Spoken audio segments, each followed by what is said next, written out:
Je vous remercie. La parole est à Sophie Panonacle. Merci Monsieur le Président. Monsieur le Ministre, je souhaite aborder un sujet stratégique pour la transition énergétique, celui de la filière des métaux rares. Les métaux rares sont des éléments nécessaires à la fabrication des systèmes de production d'énergie, de stockage et de propulsion électrique. À titre d'exemple, les batteries, les éoliennes, les panneaux solaires, les LED par exemple, les ordinateurs, etc., contiennent quantité de yttrium, de lithium ou de cobalt.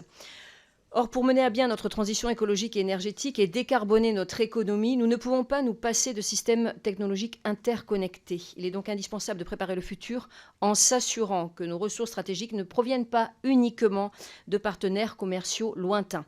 En janvier 2022, le gouvernement français a lancé une stratégie pour sécuriser l'approvisionnement en métaux critiques. Parallèlement, pouvez-vous nous confirmer que la filière de récupération et de recyclage des métaux participe à cette stratégie? Je vous remercie.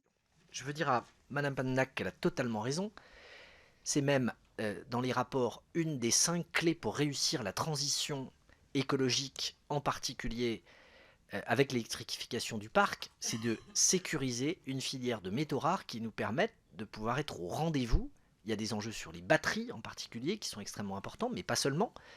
Le gouvernement, dans le cadre de France 2030, a consacré 1 milliard d'euros à ce sujet pour sécuriser des approvisionnements et faire en sorte qu'on puisse disposer de ces métaux, qui pour un certain nombre ne sont pas forcément présents sur notre sol et pour lesquels il serait souhaitable qu'on n'ait pas des dépendances géopolitiques qui nous emmènent trop loin. Je fais référence à d'autres sujets que nous connaissons bien à l'heure actuelle.